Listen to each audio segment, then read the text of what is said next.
Ladies and gentlemen, fellow patriots and freedom-loving Americans, welcome back to another episode of The Source, Rule Breakers, Lawmakers, and Influencers. This is The Source, where rules get broken for the greater good, laws get made to serve the people, and influence drives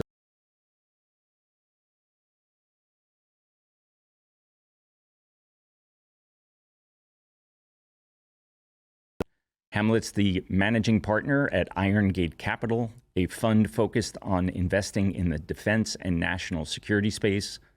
Prior to that, he served in federal government in diplomacy and national security arenas.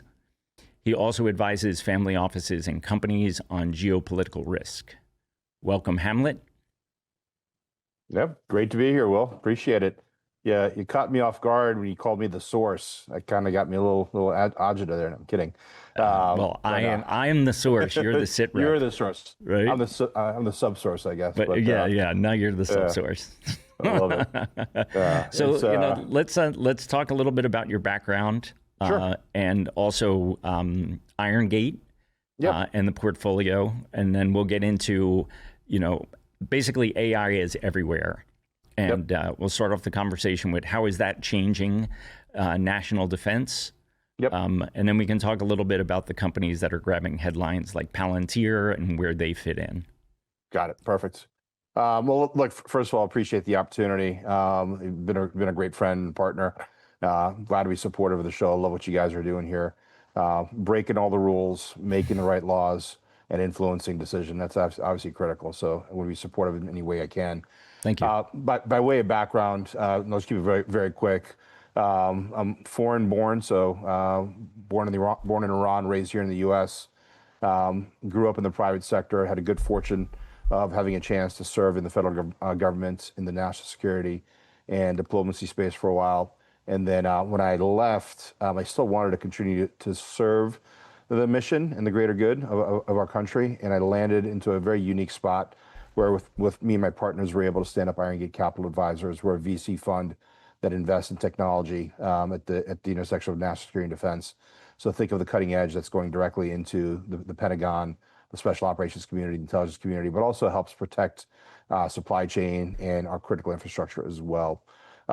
We're capitalists, so we want to make as much money as we can, but we're also very thematically driven. When we started off this thesis, we saw a world that was changing. This is back in 2018, 2019. We thought we're getting into a second Cold War, if not a much greater conflict. We thought that China, particularly the CCP and Putin, and Iran and North Korea were going to pose an existential threat to our country and our allies, and investing in cutting edge technology was going to be paramount in making sure that we keep our country safe. So that's kind of the foundation of our thesis. What we've seen happen over the last couple of years is this explosion of disruptive technologies that are completely reshaping every facet of not only national security and defense and how we fight and how we defend ourselves, but are going to permeate into how we govern, how the economy runs, how we entertain, how we communicate. It is imperative to stay ahead of that change and making sure that the right technologies, the right founders, the right concepts are getting funded and brought into governments. Being a patriot and having proudly served in the federal government, I love my government, but it can be incredibly inefficient at times. And we're a big believer that true disruption and efficiency is going to come from the private sector, and private capital markets are going to be kind of the arbiter of who wins and who should win. So that's kind of at the top level who we are. We can take this into a bunch of different directions, but let me know where you want to start on the questioning side. Yeah, originally I was going to start with AI and the role that it's been playing and talk about Palantir. But, if you remember over the past several years, me as, a member not of the government, not of, national security, we heard story after story of Chinese hackers and cyber attacks, right? And then you've also been hearing the narrative about Russian hackers and Russian cyber attacks. Now, you can make the argument that given the current situation that we are in, how much of that Russian hack is disinformation, how much of it is real information, but let's just stick with the Chinese aspect of it.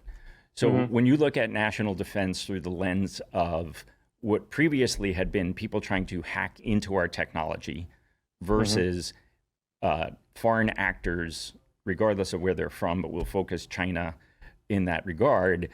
How has AI changed the landscape of them being able to replicate our technology without actually having to hack and steal it? All right. It's a good question. Look, AI is one of the foundational technologies that is going to reshape every facet of how we live our lives. And AI is going to work in unison with disruptions in quantum computing, which is processing, and the impact it has on autonomous systems. So true. I mean, this is kind of Matrix Reloaded, where a system is making real life decisions. So, in terms of AI and artificial intelligence in the realm of hacking, I mean, hacking has been around since the dawn of the computer age. People have been trying to figure out how to break into systems forever and a day. The complexity of that has evolved, and what you're starting to see is that convergence of state-backed enterprises trying to physically or technically hack an organization or an entity to steal secrets and information, whether it's a government or whether it's Procter and Gamble or Boeing or Airbus or whoever it is. There is a motive there for a nation state actor to do that because it enhances what they're trying to do when it comes to steal intelligence. But what's changing in that realm is the efficiency that comes into play from an AI standpoint. Artificial intelligence is going to, I think, allow, whether it's hacking or whether it's data analytics and analysis, the ability for somebody to come in and not only take large troves of data and information, but understand how to weaponize that and how to use that effectively. So it's going to augment their abilities to. AI is going to augment what would have taken them months to hack in the past. They're going to pair AI with their previous hacking, and that's going to augment their ability to get the information much quicker. As an example, and then act upon it by feeding it into some sort of large language model and predictive analysis. Exactly. Yeah. I mean, in a very, very crude sense, the Iranians stormed the embassy in 1979. The CIA is in the State Department is in a panic, and they're shredding every piece of document they can before they pop smoke and they run away. Well, for I think like 9 months, Iranian women and children were sitting in warehouses, like literally putting pieces of paper back together to be able to analyze what information the Americans were trying to shred on their way out the door. Think about how labor intensive, how inefficient that is. That's an analogy for how things can be done in a much more efficient way now, because if I'm a Chinese hacker, if I'm an Iranian hacker, a Russian, whatever, non-state actor, and I'm stealing a large piece of data, one, I got to see if it's encrypted or if it's not encrypted. If it's not encrypted or if it's got weak encryption, then I can kind of unravel that envelope and look at the data and figure out how I can use it. If it's encrypted, then that's where encryption technology and being able to hack it comes in. For those of you who have sound hygiene for your passwords, you probably have 8 to 10, 12, 14, 20 different characters in your password. It's a mix of lowercase and uppercase and dollar signs and symbols and all that fun stuff. For me to be able to hack your password, it would take me putting pretty much nation state level resources of supercomputing against that password to try to break it. That's 256-bit encryption. When you look at the breakthroughs in quantum, when there is a true breakthrough in quantum computing, the theory is now what would have taken me months to hack and break, I could break in a matter of seconds. So the conventional thinking here is our adversaries right now are stealing data whenever and wherever they can. They're doing it through conventional means, which is breaking into and hacking a system. They're doing it through unconventional means, which is a human being is walking in and somehow sticking a thumb drive or getting access to a network and stealing information, or they're doing it through social engineering means, which is getting us to give up our data. So every time you use one of these things, holding up an iPhone here, and you're using an app, if you're not careful of the permissions and who that app is, that app could be sifting troves of data off of your phone, harvesting it and sending it back to a bad actor who's going to want to use it. So an example of this is TikTok. You've heard all the news around how good or bad TikTok is.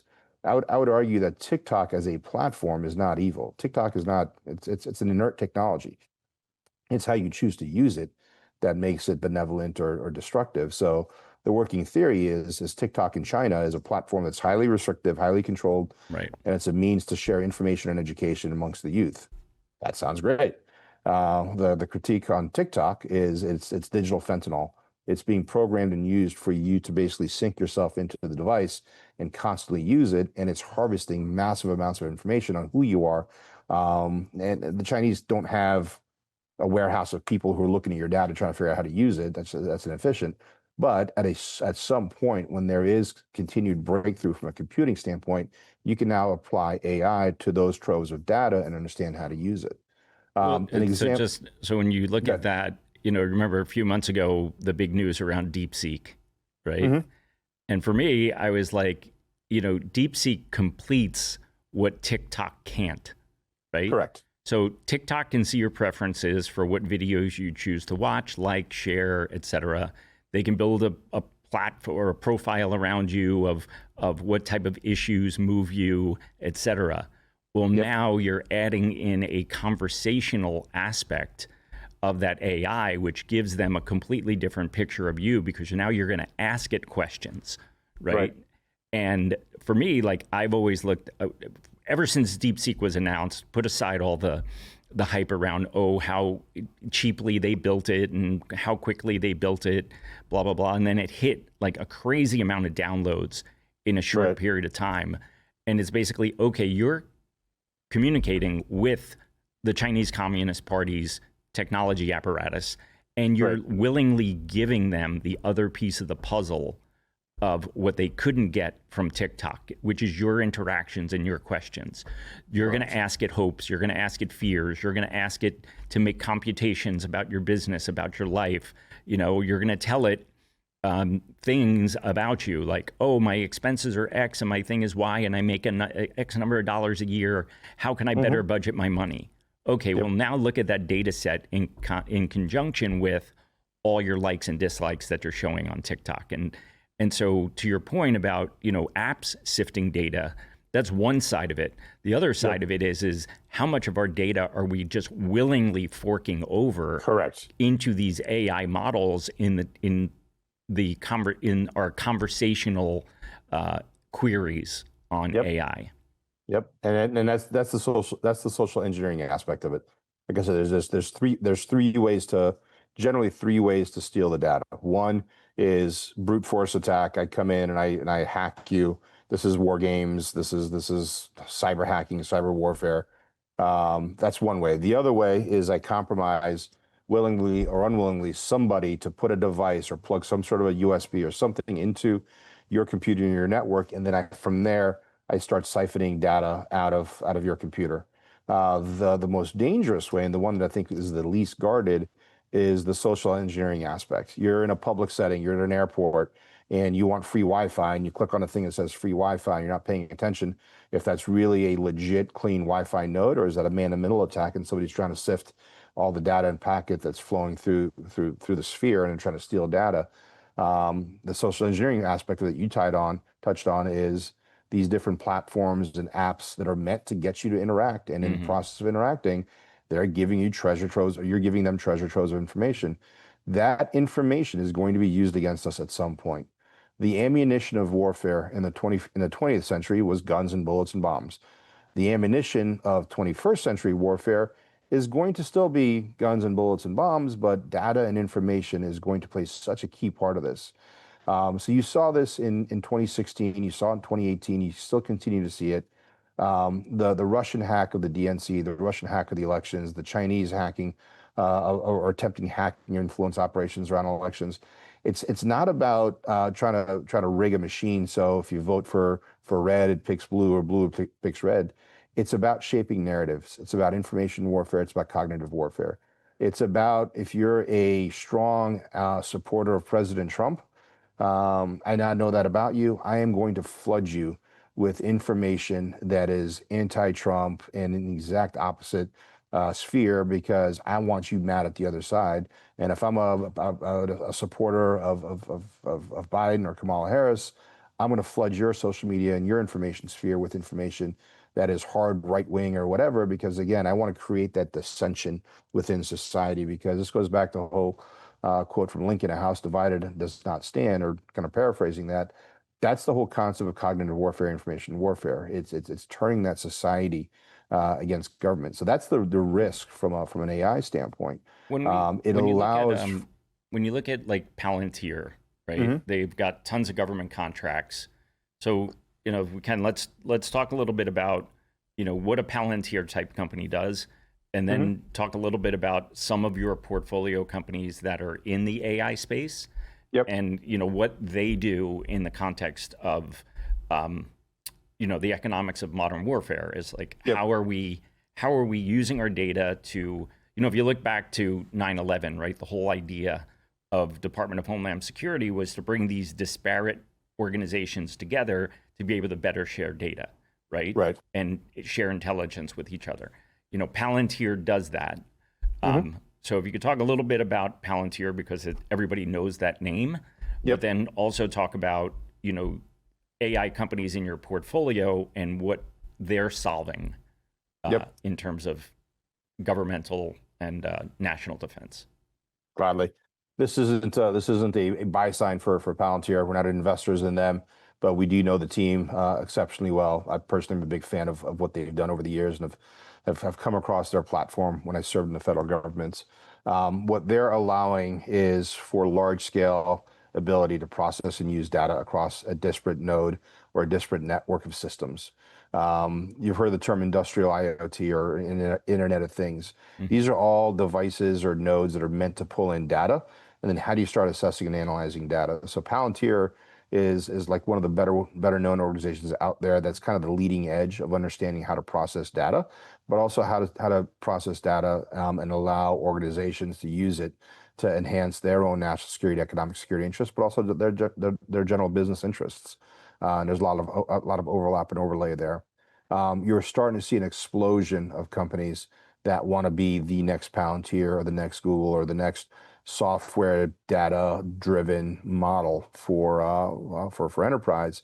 So whether it's data analytics or whether you're getting into agentic AI or the likes of OpenAI and Grok and everything else, this is the world where I think to understand that how quickly it's changing, and trying to predict where it's going to go 3-4 years from now, I think it's going to be next to impossible. But understand that ability to unlock and assess and filter large amounts of disparate data is going to be critical to not only economic security and national security, but to warfare, but also how we kind of live our lives. So you're going to see, I think, a ton of startups that are going to try to follow that path that Palantir did. Not Mhm. that they're going to try to unseat them or compete with them, but they're developing models and they're developing use cases that feed off of that. The best analogy or example I can use is when Steve Jobs walked onto his stage and kind of held up that first iPhone or the first iPod. And nobody could envision what 15 years later the world would look like and Mhm. the trillions of dollars of economic development that happened and occurred around that for all the business models that exploded around having basically the internet in the palm of your hands. So the concept of where agentic AI and AI is going to go, I think is fascinating. I think to be able to predict it is going to be hard, but we've got a couple of chips on the table. We're investors in Prion.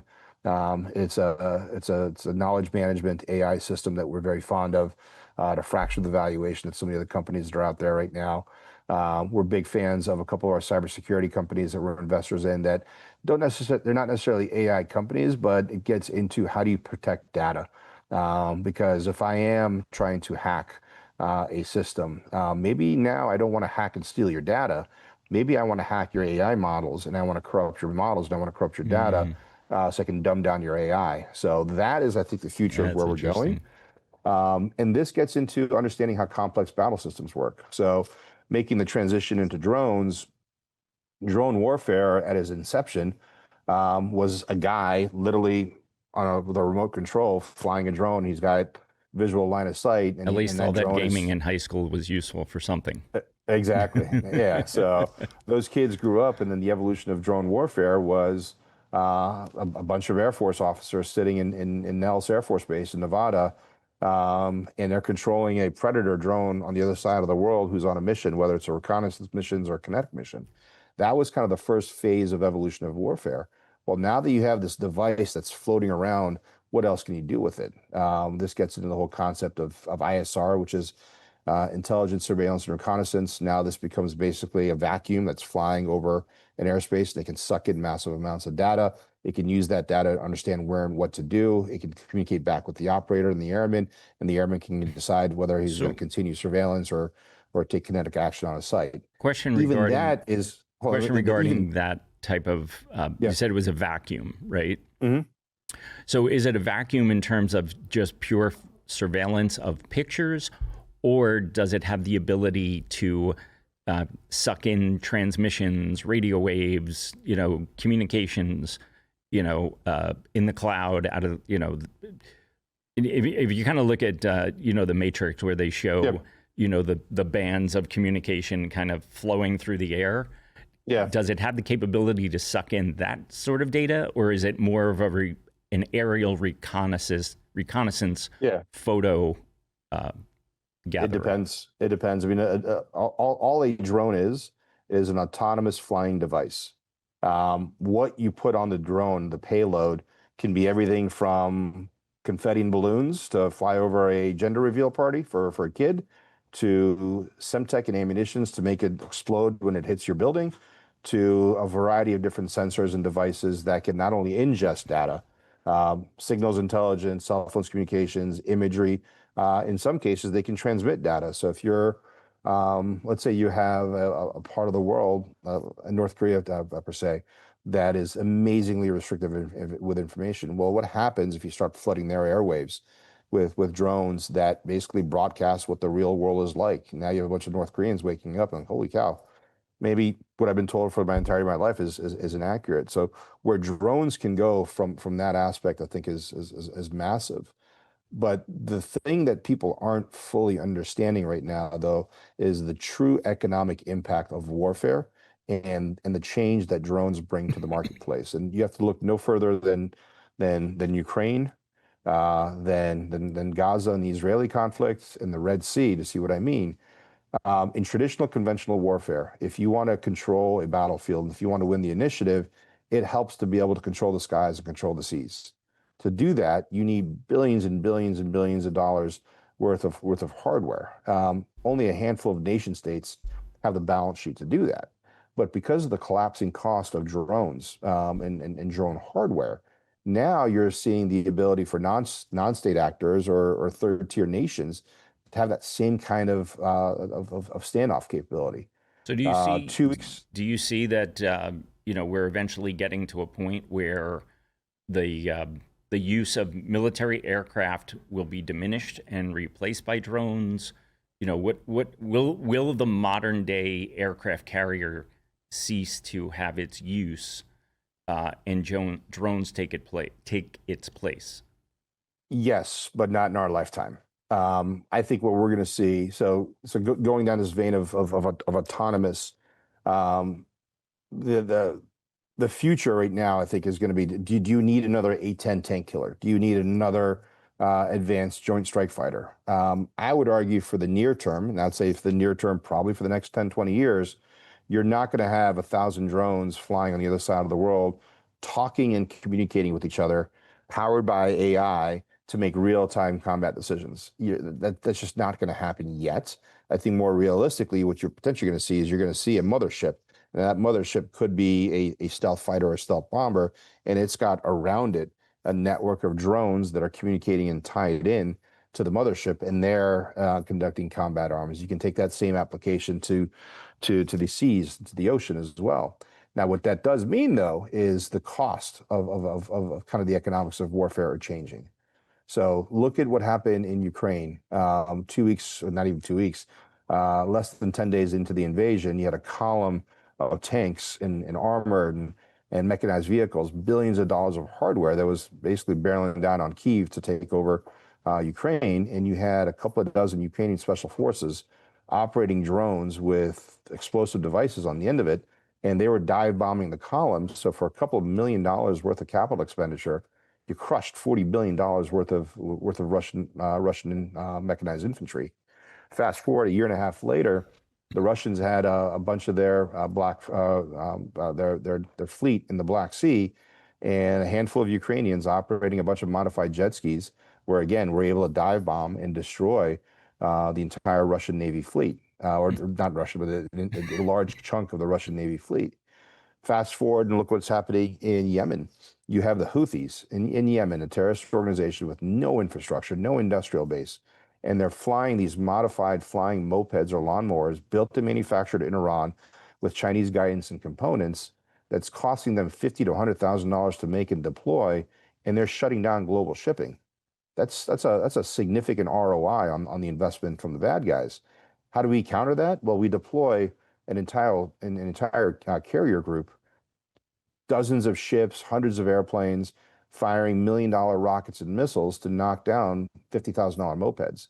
Those are unsustainable. Those are unstable economics. So yeah. But the dark side that nobody's talking about right now is, again, what happens when that innovation falls not only in the hands of bad actors, but what happens when that innovation falls in the hands of no kidding bad people, terrorist organizations, cartels, non-state actors. That becomes an issue. Talk a little bit about a dark drone. What is it? And then also segue into your portfolio companies that might be in the drone space or the drone detection space. Because that, you know, we've had the conversation of like, okay, drones are out there and this is what they can do, but there's also mitigating technology that can detect drones and be tactical with them in terms of taking them out, jamming their signals, et cetera. Yeah, so what you're seeing right now in Ukraine is the true evolution of a technology-driven arms race between drone manufacturers and counter drone. It's a complete cat and mouse process where, as there's an evolution on the offensive side, where a drone can fly in dark mode or stealth mode or waypoint mode, and it doesn't rely on communications and comms. How do you develop a counter UAS, a counter drone platform that can not only detect and mitigate that, and how does it attack it? How does it take it down? This is an area that I think it's fast evolving. I think the cycle of iteration in Ukraine by the Ukrainian forces, and even the Russians, is inside a month, where one side runs into a problem or a challenge, they go back to the drawing board, and within 2 to 3 weeks, they've created a solution that addresses that. So it's a classic example where offense and defense are just basically trying to outdo each other left and right. When it comes to drone mitigation, drone detection, it's a complex arena.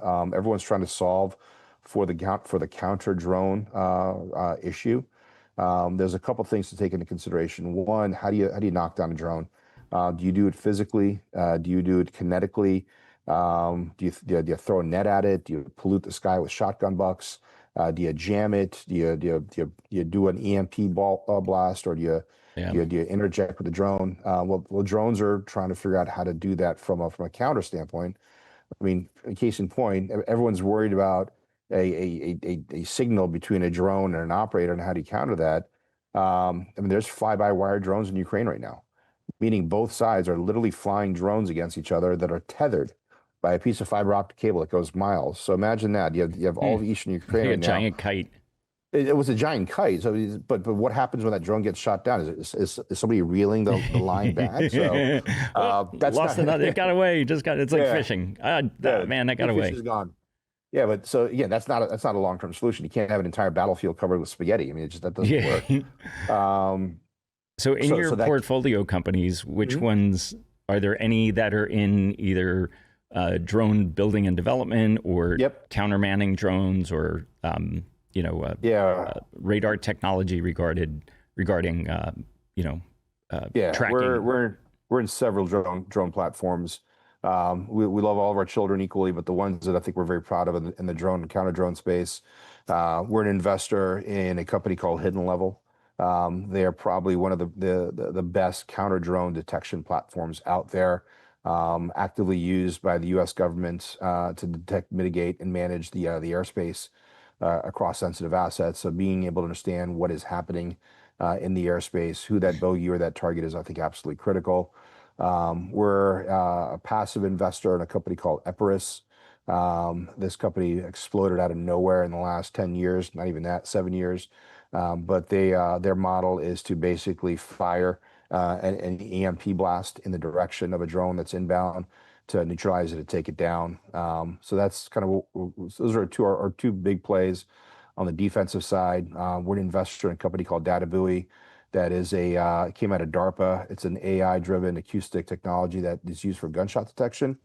But we're playing around on whether that has an application for drones as well, especially at the sub 500 level. So think about it for drones inside of a very dense environment like a city. So we're pretty bullish on those guys. On the drone side, we love the company Vaten out of Rhode Island. These are guys who grew up in the sailing community, competitive sailing, and they've created these small modular drones for surface and subsurface on the ocean. So everything from detecting currents, ocean atmospherics, to being a sensor buoy that can travel and move around and detect adversarial aircraft or ships. Love the work they're doing. We're purpose building a company out of Texas called Delta Black. This is going to be a Group 3 platform, so being able to deliver larger payloads, larger range.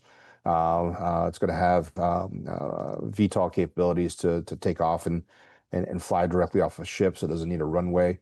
So there's a lot of applications there in the civilian economy as well as military, obviously. We're big fans of Firestorm. These guys have created a model where they can basically drop a Connex box and rapidly print and manufacture drones that can be used on the front line. So this could be used obviously for military applications, but if you need to get the drone to an edge for disaster recovery, I mean, there's all sorts of permutations and applications for that dual use application of drones. And again, this is where, going back to the economics of warfare, I think China in the last year has surpassed or caught, or I'm sorry, is catching up and surpassing the naval shipbuilding capability of the U.S. and the UK combined. So that's a pretty scary. I've also heard some speculation of what they consider a naval ship, right? So it's Chinese data. They're taking personal fishing boats and retrofitting them, for military. Now they're calling them a naval ship, but we do need to. Now you're implying that the Chinese might lie about data. No, why would they ever do that? But hey, there is so much more that we need to cover, but we're running out of time. Yeah. It's interesting, years ago when I was in the smart city space, there was a platform called IntelliStreets that has telephone poles that could do gunshot detection, rising water, seismic activity, et cetera. So it's very interesting to your point about the company that has the bullet detection aspect of it, the EMP aspect of jamming drones. What's that repercussion in areas like here in Palm Beach County? You got 3 airports. Can't use an EMP to jam drones here because you're gonna jam every airplane that's flying, right? So, but we do need to wrap up there. So, if you can let people know either how to get in touch with you or if they have an interest in Irongate Funds, and in fair disclosure, I'm an investor in Irongate as well. And I'm an investor in Palantir on the public side, which is why I wanted to pick your brain about it. But if you can, and I know you have a newsletter called the Sit Rep. So if you'd like to share how people can get in touch with you and get on your newsletter list. Gladly. Easy to get a hold of me. I'm very vocal and opinionated on LinkedIn. So I think I'm the only Hamlet Yousef on LinkedIn. So easy to find there. My email is hamlet@irongatevc.com. More than happy to reach out and talk to you guys about what's happening from a geopolitical and tech standpoint. And Will referenced a sit rep I've been putting out. Been taking about 6 months off, so it's been a while. But what I do is I break down complex geopolitics and translate it to what that means for investors and just the private citizens that are out there. My goal is to transfer all that to a website and Substack here in the coming months. But reach out. More than happy to have you on the mail list. And Will would love to do this again. I can talk about this stuff for about a day straight. So sounds good. Next time we'll plan for a little bit more time and a little bit tighter agenda, because my my thinking cap goes on. It's like, oh, well, what about this? What about this? So Yeah. really appreciate your time we can do today. a long form over some bourbon. That'll make it for some Oh, that sounds good. That's what we'll do next time then. Perfect. Thanks so much, buddy. Have a great day. All right, man. Take care. We'll see you. God bless. Bye now. Thank you, everybody, for joining us on another episode of The Source, Rule Breakers, Lawmakers, and Influencers. We'll look forward to seeing you in the next episode.